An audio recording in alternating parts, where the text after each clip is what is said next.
You get plenty of coverage of Oklahoma State football. You think you hear all the noise coming from Gallagher-Iba Arena when you get your Cowboy basketball news. But you don't. You just don't get it, do you? You don't. And there's a couple of Jordans here to fix just that. This is the Cowgirl Coverage Podcast. This could be a podcast. Anyone with a computer can make one. Here are your hosts, Jordan Keene and Jordan Bishop. Welcome back in, Cowgirl Coverage Podcast. Glad to have you along. Seems like we were just doing this because we were just doing this. But glad to have you back along. Jordan King, Jordan Bishop with you, as you heard Jordan Woodruff tell you in the open there. Always appreciate the great open that we have for this show. And thanks to him for that. But Jordan, we got with all Cowgirl Golf all episode long. You got to head out to Karsten Creek. I was not able to get out there, but you were able to get out to Karsten Creek and check out a media availability for both the new head coach for Cowgirl Golf, Greg Robertson, and also Cowboy Golf head coach and historic head coach when you're talking about, men's golf at the collegiate level, any golf at the collegiate level, any golf amateur level in Alan Bratton. You got to go out there and check out that interview, so we'll play some of that later on in the program. But what did you learn? Learned that their friendship is really close. Like they mentioned, Coach Bratton has stayed here at Oklahoma State, since he played here and since he came off the PGA Tour. Coach Robertson's jumped around Purdue, Kent State, now he's back home. But they've stayed up together, and it's fun hearing them because we've mentioned before that Coach Bratton could kind of be a mentor because he's been on the Cowgirl beat before, and also him having the men's program do as well. But he was a mentor back in the 90s too. Whenever Coach Robertson came on as a freshman, I think Alan said he gave him a little bit of a hazing. He had to go play a round of 18, and he kicked his butt. He said he didn't lose to many people back then, so it's fun to beat Greg like that. But that was cool getting to hear their camaraderie, and I really liked getting to hear Coach Robertson's ideas about the expectations of the program. He said there's no reason that this shouldn't be like the men's program with the facilities they have and the players they have, and he's not going to set any expectations yet because he doesn't want to set goals, but he just knows that if they get better each day, at the end of the year they're going to get what they want. So he's just taking it day by day, but he really likes the being back in town. He hasn't been back in Stillwater in 20 years, so this is really nice him being back here, and he's ready to get started. Yeah, and you'll hear about that coming up. So I thought it would be a good thing to kind of recap what's going to be coming back, what's coming in, everything for this program that, again, the cupboard is not bare, in my opinion. And we kind of went over this throughout the year, but for anyone who might have missed, but for anyone who might have missed anything earlier on in the year, any of our Cowgirl talk, or skipped over it or whatever, that maybe they weren't interested in at the time.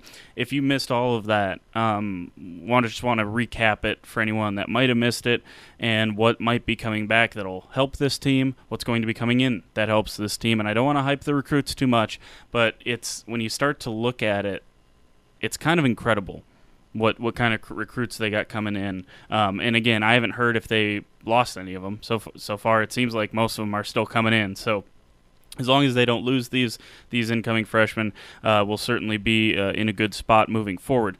Let's talk about the starters for the Big 12 championships, because I think it's worth noting that while I put in where they finished. I put in their results in the Big 12 championships, but I don't want people to focus on that. I don't want that to be the reason that you look at this page that I pull up if you're watching on YouTube. Michelle Forslund medaled. She was in the top 10, so she gets the medal. She was a junior, and she'll be coming back, kind of one of the few seniors on this team to kind of lead. But again, you had freshmen Liana Bailey and Hanswan Yu, who both got them in orange here. They qualified for the NCAA regionals. Part of the reason we feel that maybe Coach Jones was let go is they didn't qualify for the regionals as a team, but you did have two individuals there. We went through and told you how close Liana Bailey was, up by 2 strokes heading into the final 3 holes. And, was it experience? Was it pressure? What it was, she did not qualify for nationals, but she was very close. Hanswan Yu did not, also very close, but did not qualify for nationals as well. Also, Sarah Camarena, who early on in the season was your best freshman golfer. She's returning next year. And then Emma Whitaker, who is a sophomore from Kansas, I believe. believe, also in the starting 5. So those were the starters for the Big 12 championships. That's who was kind of leading your team when you were going into postseason. I think what's notable, Jordan, there is that all 5 of these players are going to be returning. So whether the recruits that are highly touted come in and produce right away, or if they don't, you got a pretty solid starting 5 that will, at least maybe early on in the season, carry this team forward. And that's what Coach Robertson talked about, was the youth of this team. You know, most of the team was freshmen and sophomores last year, so they're going to be sophomores and juniors. And then obviously you have that freshman class coming in, which he says he and assistant Maddie Swaney, who's also coming over from Kent State, who is the National Assistant Coach of the Year this year, have kept those players on. And they're really excited about what they have to work with, the talent they have.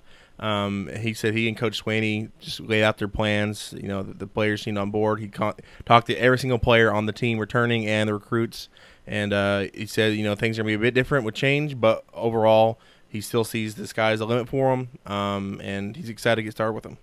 You know, what's kind of interesting about this is you talk about the hire of, and we should probably mention this as well, you talk about the hire of Maddie Swaney, someone I believe she might have played under him. I know she played at Kent State. I don't know if she played under him or if she was before his time, but she was an assistant coach of the year a couple years ago in the NCAA. Yeah, and he's talked about how important she is to his plan, because he even mentioned that, you know, past couple years he's gotten to caddy for some of his players during the U.S. Women's Amateur, and so is Swaney. You know, and they really, you know, he kind of downplayed it because in golf, in tennis, you know, the coach, you know, sometimes is in the background a little bit. But he said, when they go to a recruit's house, they say, you know, 90% of making the LPGA is going to be on you, but we can help with 10%. And I think it's a bit more than that, but you know, him and Swaney obviously had that experience helping out players to get to that next level, helping them achieve their dreams. And I think having them come over from the success they had at Kent State, being so good all those years together, just come over here is just going to translate even better. You know, Robert Allen, who does a show over on the radio side of things, you know, he had Coach Robertson on today and kind of talked about the connection of Coach Bratton to the professional tour and really kind of, you know, the connection to the alumni. And Coach Robertson kind of mentioned he's trying to build those connections a lot like we saw Kenny Gajewski. And Gajewski talked about the first 2.5, 3, 4 years of his tenure, trying to, you know, whether it be strengthen, repair, whatever word you want to use, relationships with alumni, and how important that was to him. And it seems like Robertson's making that an impact early on in that tenure. Did he say anything about that, mentioning kind of maybe strengthening some of the connections to some of the alumni? I know he mentioned he wants to get them back here to even play practice rounds and use the practice facilities because they are so nice, and then kind of like talk to the team and kind of be leaders coming back for this team. He did, and he mentioned, I think, you know, Pernell Lindbergh by name. Obviously, she's the big one right now. She was here last year whenever they were previewing the national championships held here at Carson Creek, and she's obviously the big name right now for this program because she's the last major champion, the only major champion for the female side, and only the second major champion in all of golf because the men's team only has one, and that was back in the 80s. So obviously she's a big name. I remember when she came back here last year, she helped out. She played a practice round with Coach Jones and the players and helped them out a bit. So having her back would obviously be big. And it's just, you know, embracing that family atmosphere and getting these players, former players, to come back and explain and help their experiences, show their experiences to these players, I think overall is going to help a lot. Yeah, no doubt about it. It's exciting times for this golf. Again, before we get into the interview, let's just tell you about some of the credentials that Greg Robertson has. 27 wins when he was at Kent State. They won, I believe, 6 MAC titles somewhere along the line, whether it be regular. I don't know how they do that, but I believe it was 6.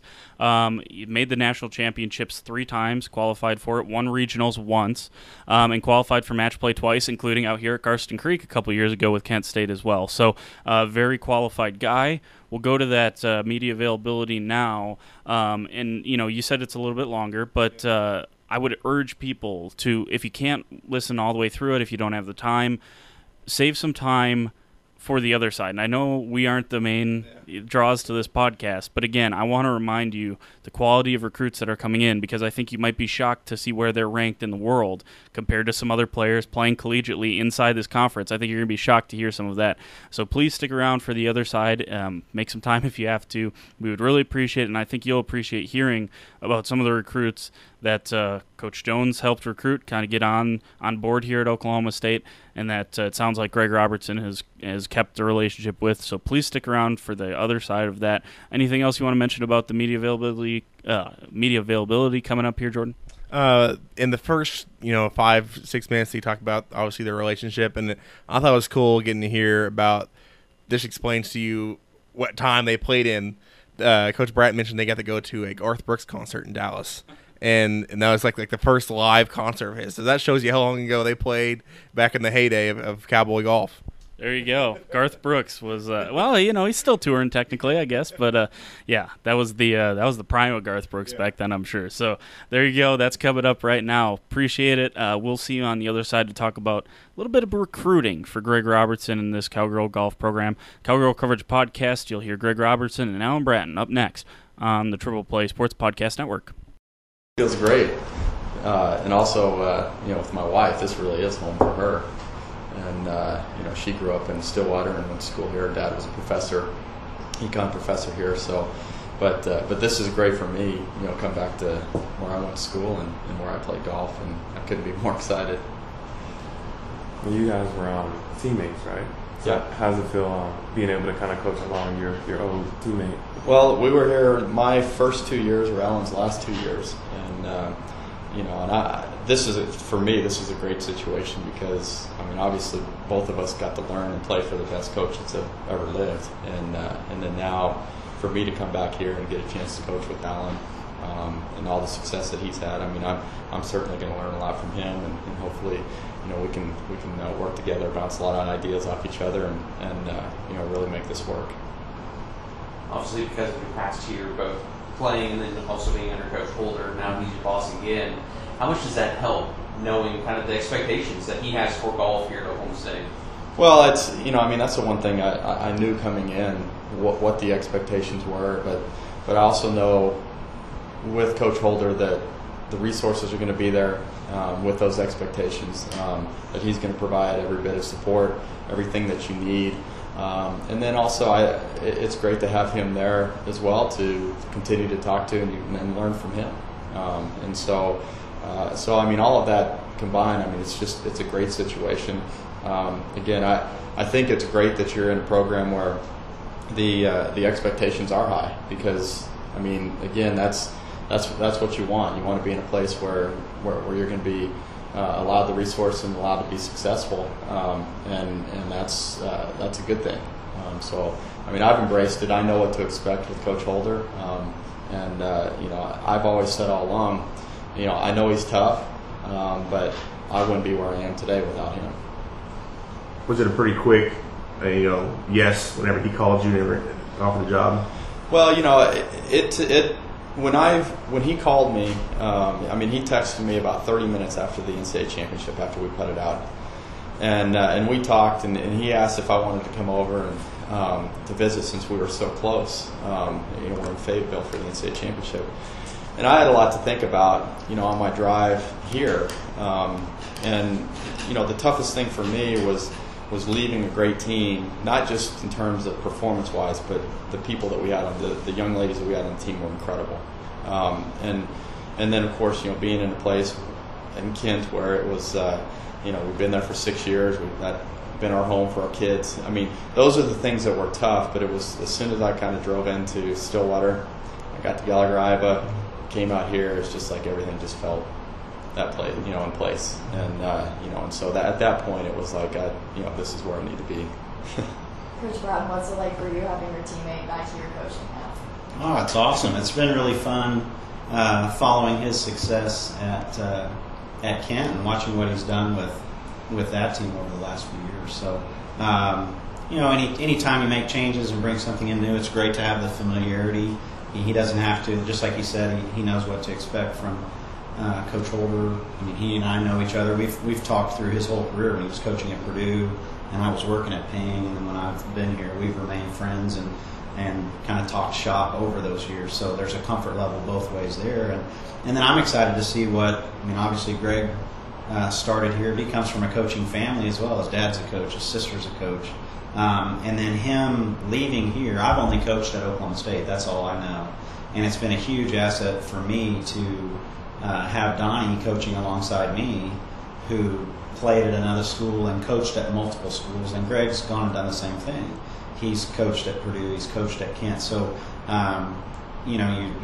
he's seen how things operate at other places. So I'm excited to kind of learn from him, see what really dig deep into what he's learned over the years of coaching at Purdue, Kent, and things that he's improved and things we can do better here that he borrows and brings that way. I know that's been a huge asset with Donnie with me, and I know that brings in a new perspective. I only know the way we've done things at Oklahoma State, so it's great to bring stuff in from other places.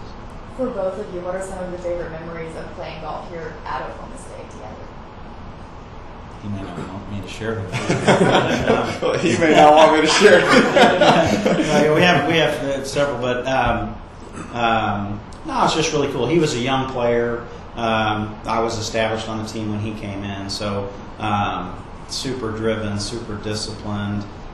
We both redshirted as freshmen. He was a freshman and redshirted, and I can remember playing a match against him. Coach had some things, and I don't know what inspired me to do it, but Coach Holder, when he used to play against you, he was really tough to beat, good player, and he wouldn't speak. He wanted to kick your ass while he was out there. I mean, that was it. So I decided I was going to do the same thing with Greg.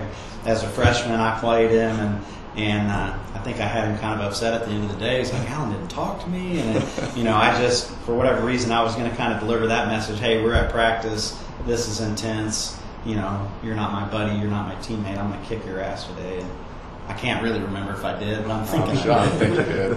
At that time, I wasn't losing to too many guys, but anyway, Greg, fit in well with the team. Got a lot better after that freshman year. We never traveled a whole lot on the road together because at that time he was kind of just our next guy. We had a really good team his freshman year and then won the national championship his next year. So we traveled some, but he was kind of the sixth man on that team, and then but obviously good memories of hanging out with our teammates and tons of crossover there with friends. Yeah, I would say again, as Alan was saying, my first year I redshirted, so I didn't travel. I played a few tournaments my second year, the year that they won the national championship, which even though I didn't play in the national championship, I participated in a couple tournaments on the team, but that was certainly as good of a memory for me as anyone else, because just being a part of it, was something special. But to me, what I probably got out of those couple years was watching, particularly Alan and Chris Titton. And so I was fortunate as a freshman and sophomore to learn from those two, not just watching their golf game, getting a chance to play with them, but also getting a chance to see how hard they work, because they're two of the hardest workers I'd ever seen at the time. And coming out of high school, you think you work hard until you actually get to college and you come across people like that. And so I learned that, and that's something that kind of helped me out, not just with my golf, for the next few years, but just, on into, and again, that's kind of Coach Holder's mentality of working and instilling that in the players, and that's what's helped me out, throughout the rest of my life and into what I've been doing as a coach. So, but again, we had a very fun team, a great team.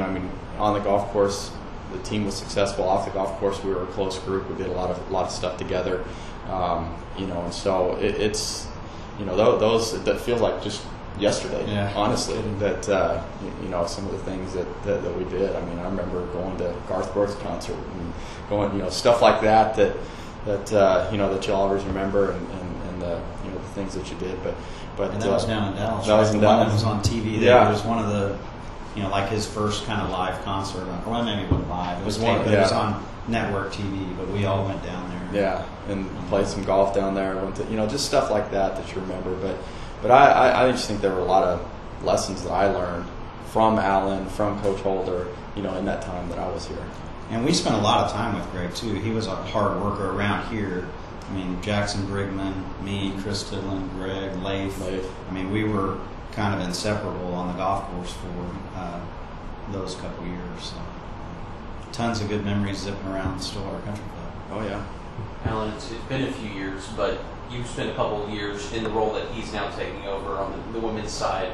How can you help him in that regard? Because obviously he has some experience, but kind of helping him transition to this role specifically at Oklahoma State as the women's head coach. I don't think he needs any help. If you paid attention at they were doing just fine. I never got Oklahoma State's team to that spot, so it's his job to take it beyond. But I mean, obviously, I know, and the girls that I recruited too have kind of all gone on as well. So I'll do what I can to help him get to know the girls that we have now. And obviously would do anything, but I think he's got that stuff figured out. I just told him, obviously there's a wider recruiting base here, but he needs to stick to his foundation of what he and Maddie have done together already, of the types of players that they're recruiting. But certainly at Oklahoma State, the door's open to more opportunities, and we've talked about that already. But I think you stay in touch with the toughness and the types of players that he's been recruiting, and the success he's had at Kent State. There's no reason why you can't get Oklahoma State there and way beyond, because you've got a lot more resources and support. What about the wider scope? Like you said, the sport, the fundraising, the other expectations that are going to be brought to him, maybe at that role here at Oklahoma State. Getting to know boosters, stuff like that. Yeah, and obviously I can do that. And the good thing with OSU is I think Greg probably still, a lot of the faces are still the same. So that'll be I think our fan base is hungry for our women's team to, no reason why they can't be as good or better than the men. That was my goal, and I know that's Greg's goal as well. When I was coaching our women's team, everything I wanted to do, I wanted to try to do better than the men, whether that was uniforms, golf bags, performance, whatever it is. So I think we'll compete in that way and help each other, and that's a real benefit, and that's something that we sell in the men's program and the women's program, is the connection between the two teams. I think our two teams are as close or closer than any other program. They eat lunch together every day. They've got an opportunity to practice together, and I try to sell all the sports at Oklahoma State, and the benefit to that is the higher caliber athlete you get all the way around, all boats rise. And the golf team is certainly no different. So if we're bringing in first team All-American female golfers, they get to play with our men. We take a lot of pride. There's a picture in the women's locker room or maybe it's here on the wall, Pernilla Lindbergh, Caroline Headwall, were two of the three winners of the World Amateur. Sweden won the World Amateur team. Caroline Headwall won the women's side, and Ricky Fowler won the men the same year. So, we all win the better kids we get in here. So I'll help however I can with that. And he's fundraised before, but it'll be easy to help him get to know boosters and whatnot. And I think our boosters are hungry for the first national championship in a women's sport at Oklahoma State. So we want that to be done. Coach, I know a few weeks ago you caddied for Victor at the U.S. Open. What was that experience like, being able to be a part of his last competition as an amateur? It was awesome. Tons of good memories from that week, and Greg and I even shared that. He was caddying for one of his players from Kent State at the U.S. Women's Open. So I think that's unusual to have coaches of two programs that their players want them to caddy like that. So hopefully that continues. But it was special to be able to go back to where Victor won the U.S. Amateur, and I caddied for him at Pebble Beach, so then U.S. Open on the same venue. He played in the group behind Tiger one day, in front of Tiger the final round. It was great to see him. And then he capped off his career by setting the amateur scoring record at the U.S. Open. So that was really special. And then he's, the reason he decided to leave early and turn pro is he felt like he was ready. And I think his performances this spring and as he's turned pro show that. So hopefully he can just keep blowing it up from there. And yesterday was a great day for OSU golf, because Chris Ventura won on the Korn Ferry Tour, and which that's really hard to say. And Victor had a great day on the PGA Tour, and then we had Kevin Doherty missed out on the playoff in the Corn Ferry event. So we should have some new faces out there on the PGA Tour. Yeah. At what point did you realize that he may be able to break Jack Nicklaus' record? Well, not until it was over. I didn't even think about that. I had no idea. The goal for Victor that final round was to try to get into the top 10, I think it was. I think that's what was going to get him in the next year's U.S. Open. So that was the goal, and he ended up missing it by one shot. He 3-putted the 17th hole. Everything else shakes out the same, and he should have been able to 2-putt it. That would have got him into next year's U.S. Open. So we didn't find out until after. Obviously, the goal was to be the low amateur, and then the goal shifted as the week went to try to get that finish that would get him in the next year's U.S. Open. But yeah, that was a nice little cherry on top. How was it? I mean, you being his coach when he was here at OSU. How did you feel as his coach when you found out that he broke the record? Yeah, I mean, it was just really cool, and to be the low am at the Masters this year and sit there next to Tiger. The tie into Tiger was cool both ways. We got to both be there at a historic Masters the energy at Augusta was amazing, and then to play right in front of him and behind him and beat him at the U.S. Open. All of that was great. To lead as the low amateur. And now Oklahoma State has the scoring record at the British Open for an amateur and the U.S. Open. And we're damn close at the Masters. I don't think he's quite got it at the Masters, but it was really close. He's the first amateur to go through the Masters and not have an over par round. So all of that stuff's huge for OSU golf all the way around, and it was just really cool to be invited in to be by his side again at a moment like that. And specifically for Victor, what do you think that does for his confidence going into his pro career after having? Well, I think you've seen it already. I mean, he led the field that week in strokes gained driving and fairways hit, and then he's just transitioned right in. He flew across country and didn't really miss a beat in Hartford. He signed a nice endorsement deal with Ping, which is huge for us. This place is called Karsten Creek for a reason. We have a great relationship with them, and the Solheim family's been huge for the men's and women's team. So that's great to see him carrying the flag for Oklahoma State and Ping, and he's just transitioned right in. He shot 6 under yesterday, or 8 under yesterday, I guess, to finish 12th. So, he's just out there killing it, and hopefully he can play his way. He's close to a spot now where he can earn status for next year on the PGA Tour. Chris Ventura is positioned where he should be on the PGA Tour next year too. So it's great to have some new faces out there wearing orange. I'm sure you'll be keeping tabs on all that. Greg, what was so effective at your time at Kent State where you were able to create a top 5 program and almost always in the match play part of NCAA's? Yeah, I think to me, it's just all about the people you're surrounded with, and I think it starts with the assistant coach with Maddie Swaney, who's going to be joining me here. Who National Assistant Coach of the Year. She's one of the hardest working coaches that I've seen out there. But also to get really what we tried to get there at Kent State, and as Alan said, it was really no different than what you need to do here, is just try to get more of a blue-collar type player that wants to come in and put in the work. And at the time I showed Alan a picture of of 3 players on the driving range at Kent that I took. We didn't make them do it, but there's snow on the ground and they're outside hitting balls.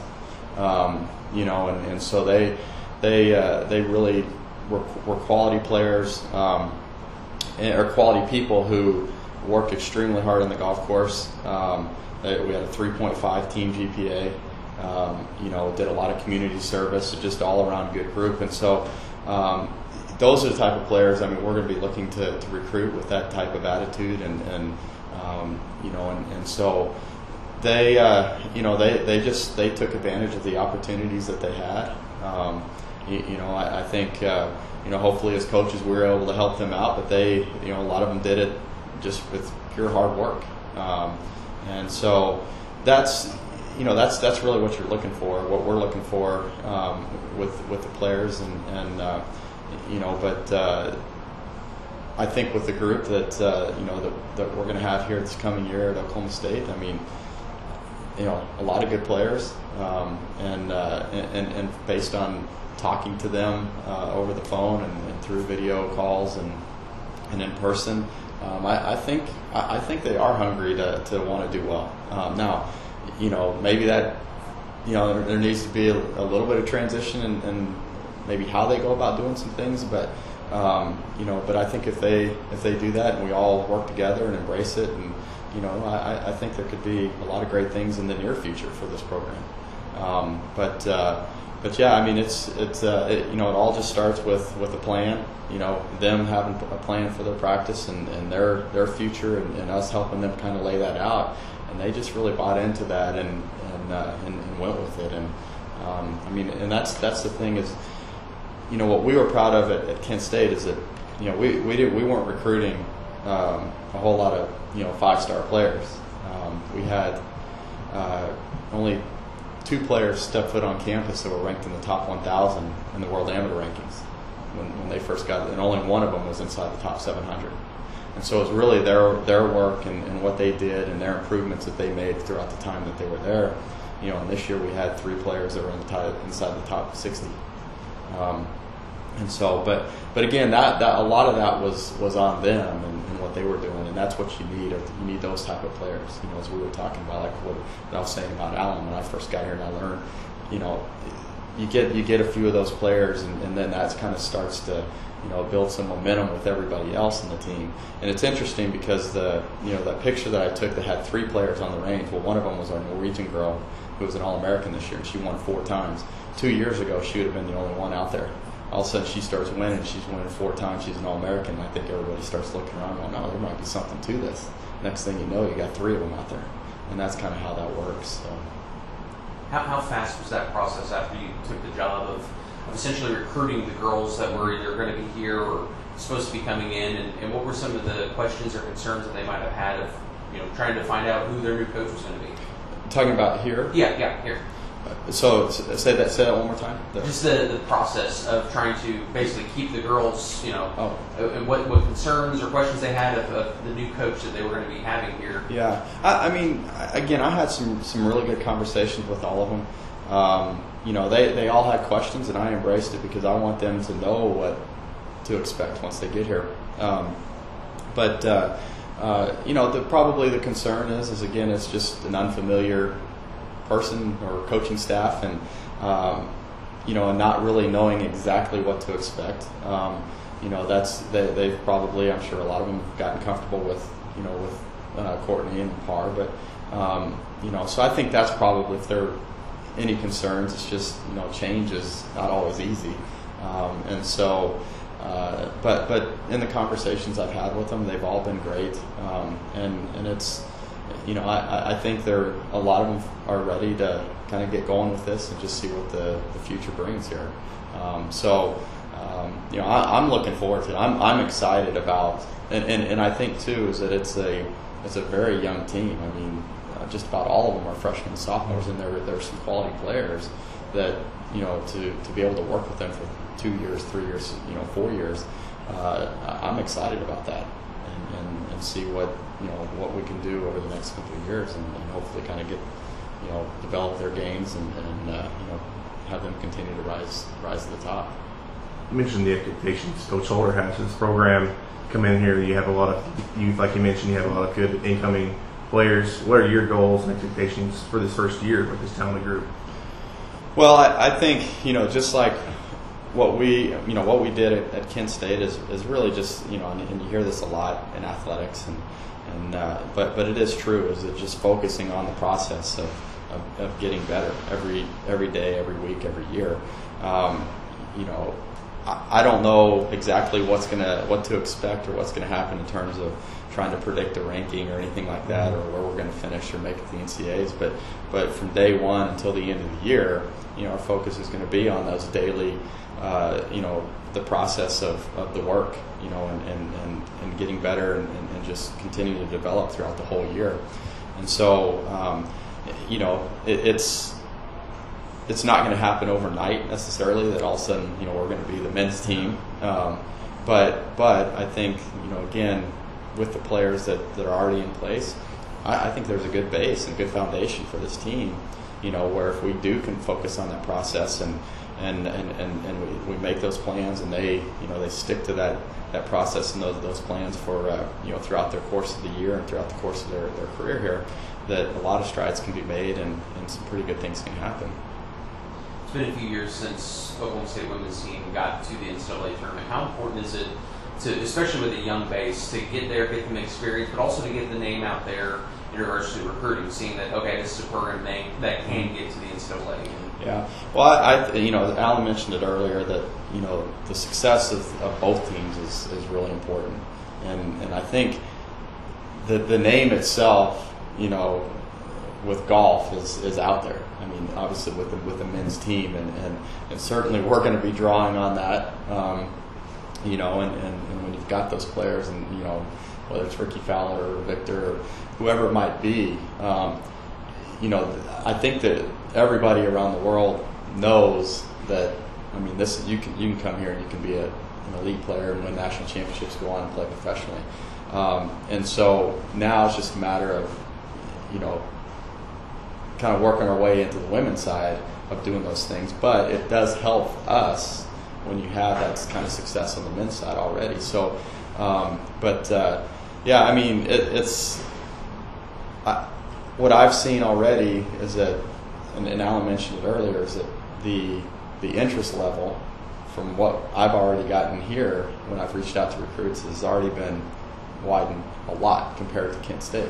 Kent State's a great place. I mean, they've got great facilities. It's been a good school for golf. It's had, but it's it's just something different about Oklahoma State, and I think we're gonna try to draw off that. I think we'll be able to, and really get going with this recruiting right from the start. So, we're going to hit it hard, and as a matter of fact, I mean, we've already been on the road. We're going to be on the road quite a bit here this coming month, and so I'm going to be excited to to be wearing the the orange and the the OSU, and because I think it does. I think it catches people's attention, just knowing the overall program with both men and women, but.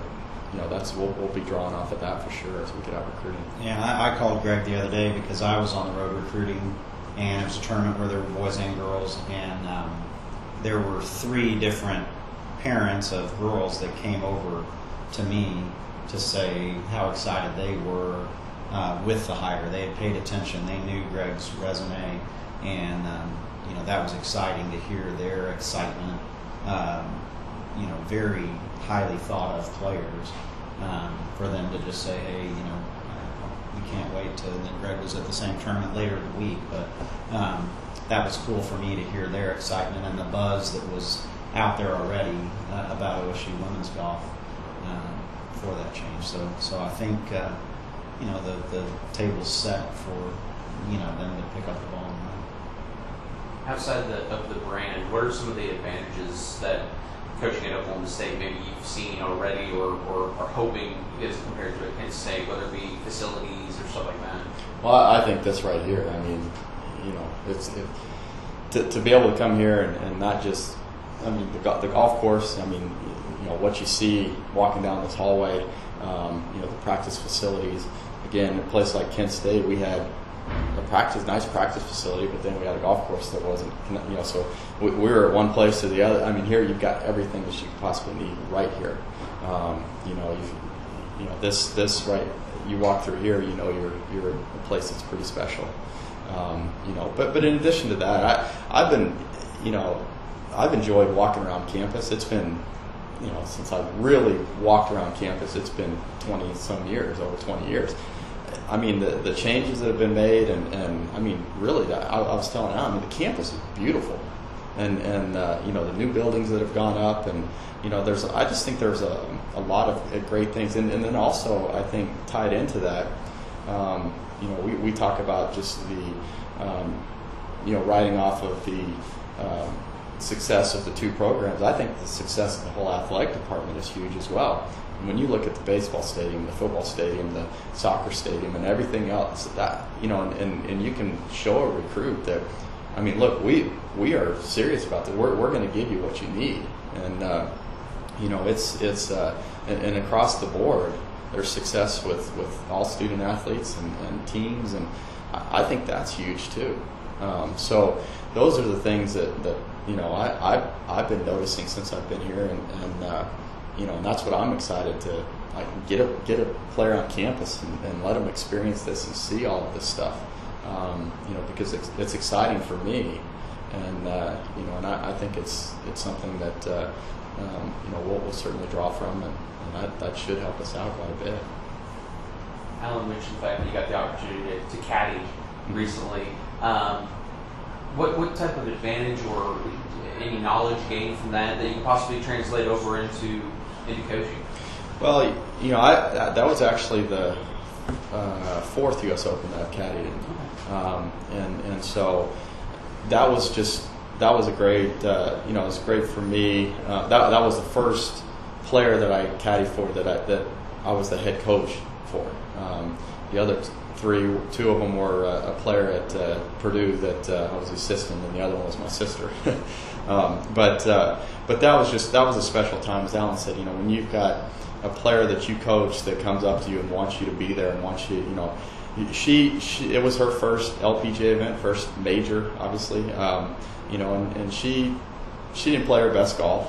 She missed the cut, but it was a great experience. And for me, it was something pretty special because she was the player, she was the Norwegian player that I was telling you that other than maybe Alan and Chris Tidlin, is probably the hardest worker I'd ever seen. And so to see what she had done, she got into Kent State at ranked 700 and something in the world, and now she's up to about 40th.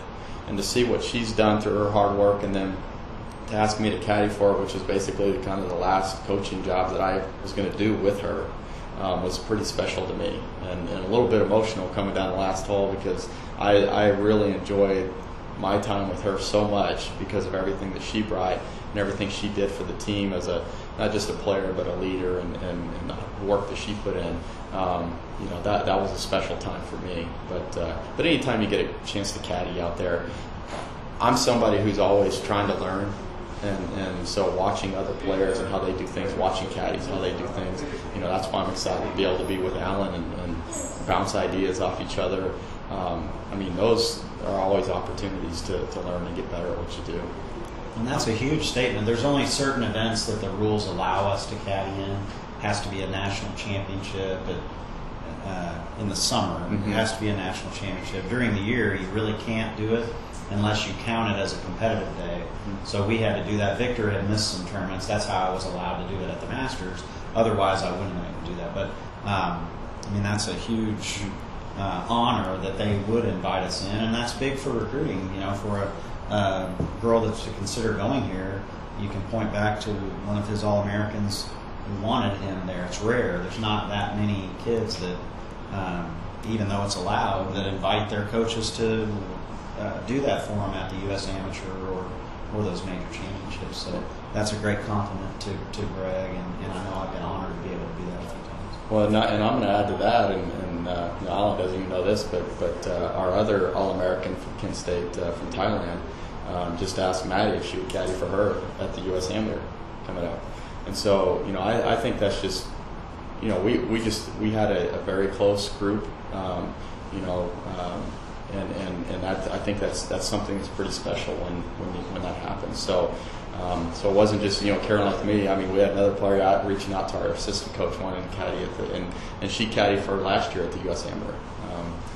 You know, she's ranked, I think, 25th in the world right now and got an exemption into the AM. And, you know, so that's pretty special too. And again, that kind of, I think, is a testament of the person that I'm bringing in as the assistant coach here, and what the players think of her as a coach and as a person to want to ask the assistant to caddy in such a big event. So yeah, it's pretty special.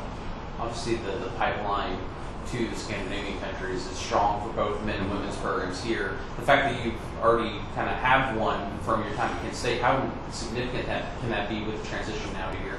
I think it can be extremely significant. And again, you know, we had a Swede and a Norwegian on the team at Kent State last year. Swedes have really done well, both men and women here at Oklahoma State, and then certainly the success that we had with our Norwegian, and then drawing off of Victor and Chris and all the the players that they've had here. I think it's very significant, and certainly you hope will help in the future when it comes to recruiting. The LPGA success you and Maddie both have, how does that help you when you're going recruiting to tell players you can help them get to the next level and become professional? Well, I mean that's certainly, when we talk to recruits, I mean we tell them that we feel like we can be a small part of that. I mean we're honest with them and tell them that, look, 90% of where you go from here is going to be up to you. I mean we feel like we can help. We're not going to be the only reason they get there, but the fact that that we've had some success and players have gone on to play professionally, and same thing when I was at Purdue, and I got a chance to learn from a great coach at Purdue. I think we got 6 players in about a 7-year period that earned their LPGA Tour cards after they left Purdue. We had our first player at Kent State ever get their LPGA Tour card a year or two after she left Kent State. Those are the type of things that I think at least help, and that we can talk to recruits about, and that we've had a past that players have developed, that gotten better, and a lot of them that's their ultimate dream. I mean, to get there, and so they're looking for places and coaches that they feel comfortable with that can help them get there. And if you have some history of players that have done that, certainly again here on the men's side it happens every single year, and it's happened throughout the history, and the same thing on the women's side. So the program itself has shown that if you come to Oklahoma State, you can have that success, and then hopefully with the success that we've had, or the success that the players have had in the places where we've coached, they've also done the same things. You can tie that together. And welcome back in, Cowgirl Coverage Podcast. Again, appreciate you joining us. And to the other side here, we told you there's the starting 5 in the Big 12 championships coming back. We told you about the leadership, the youth, everything. Coach Robertson's vision for this program.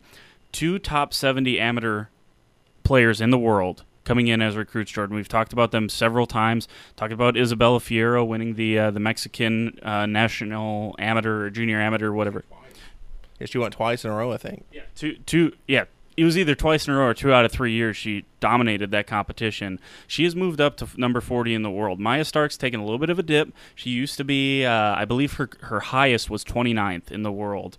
But now she's down to 60, but still top 100 ranked. Talk about Liana Bailey. If you want to talk about like comparison-wise, she's ranked 195th in the world. So these two both ranked inside the top 70. That's why they got invited to the Augusta Women's National Amateur that we talked about. The winner of that, I believe, was from Wake Forest, who was the defending national champion. Jennifer Kupcho. Yeah, and I believe she was the defending national champion when she had won that down there in Augusta. Stark qualified for the weekend. Fierro did not. Fierro finished just outside the cut line as the top 30 golfers got to play the weekend, or Saturday. But these two, what if I told you, and I'm going to butcher her name, she's from Texas, and if you pull up the Big 12 championships, her name is Agatha Leisne. I'm not sure how to say her name. Yeah. Yeah, but anyways, she won the Big 12 individual title this year. She shot 2 over. Again, that was down or over there at the Broken Arrow, the golf club of Oklahoma, over there in Broken Arrow. She shot 2 over and won the individual championship. What if I told you, Jordan, we go to the women's ranking and find number 40 where Isabella Fierro is, and you'll notice a few spots below her is the Big 12 champion. So again, I don't want to overstate anything, and I don't want to overhype any of these players, but Isabella Fierro, who actually dropped 12 spots in the last ranking, she was up in the 20s. She's ranked higher than the defending Big 12 champion, and someone who actually played really well over at the Blessings Golf Club over in Arkansas. So someone who's nationally relevant in college golf already. She's going to be coming back for Texas. Still a dangerous player, but Isabella Fierro ranked ahead of her right now. Yeah, that's good news if you're Greg Robertson. And I mean, who knows how it's going to translate. Obviously playing some of those amateur tournaments aren't as stacked as, playing, some college tournaments here and there. But we'll see. And obviously it all gets her in the fall whenever Isabel comes to campus. I'm sure she's probably coming in around August, I assume, or she might be already here. I don't know. But I think that's a big deal if you're an Oklahoma State fan, just to see that, because everybody likes talking about rankings around here when it comes to any sport. So it's nice seeing that. I do think it helped out a lot. I know she didn't make the cut at the Augusta Women's National Amateur, but getting to hear, Coach Robertson and Coach Bratton talk about that a bit, how important that was that, Augusta National allowed that to happen, and how big it was that, in fact, the A&A Inspiration, which is one of the 5 majors for the LPGA, is that weekend, and they're probably going to have to move it because of how successful the amateur was at Augusta National. That's big time moving a professional tournament for an amateur tournament. But I think it was great for both Isabella and Maya to play in that, and it probably helped the rankings out a bit playing against that type of competition. There were, in the last 104 weeks, the last 2 years for Isabella Fierro in the World Amateur Golf Ranking, the WAGR, she played in 15 events that counted towards the WAGR. She had 9 top 10 finishes. So 15 events, only 6 times she finished outside the top 10. She won 2 of those, including, we mentioned the Mexican Women's National Amateur. And again, just based on a couple weeks ago, whenever the previous ranking was taken, she was up to 28. Stark, we told you, was up at 29 at one point in time. When she played the Augusta Women's National Amateur, she was at 30. So it's fallen down a little bit here in the recent couple of months. But top recruits coming in here for Coach Robertson. What do you think the recruiting? We know he recruited well at Kent State, because he was a nationally relevant program there, kind of a powerhouse in the MAC. What do you think this says? He's able to keep these recruits. Now, these were recruits that were going to be coming here with Courtney Jones. But what do you think this says about him potentially continuing the recruiting prowess that he had at Kent State? It shows a lot. I mean, you're able to use your history and your kind of status of what you did at Kent State to keep these players. That's the thing is, they can go. They could still go wherever they wanted to. Coach Jones left. They could have said, okay, well, we might go to Texas. Might go to Wake Forest, something like that. But no, they stayed here because they knew the quality of coach they were getting, and I think he proved that whenever he talked to him. I think it's a big time deal. That I heard that he's recruiting right now. As he mentioned, he's been out recruiting. Him and Coach Bratton have both been recruiting. So he's not giving up. He's going to stay on the recruiting trail, and I think that shows a lot. We talk about Kenny Gajewski and Mike Poynton. They do a lot of recruiting out there. So this Greg Robertson is the same way. There you go. Anything else, Jordan? I know it's kind of shorter on our end, but nice long media availability that we got him sandwiched in the middle there. So still think we gave him some good information, but a little shorter on our end. Yeah, it is, but I think we've been wanting this for a while, and this has been a couple weeks since we have had an interview on here. We should be having one next week. I believe we had Jesse Martin next week. I'll send him a text here, but he said he should be good after the 4th. And then after that, Cowgirl Soccer right around the corner. We can start getting some interviews with players there.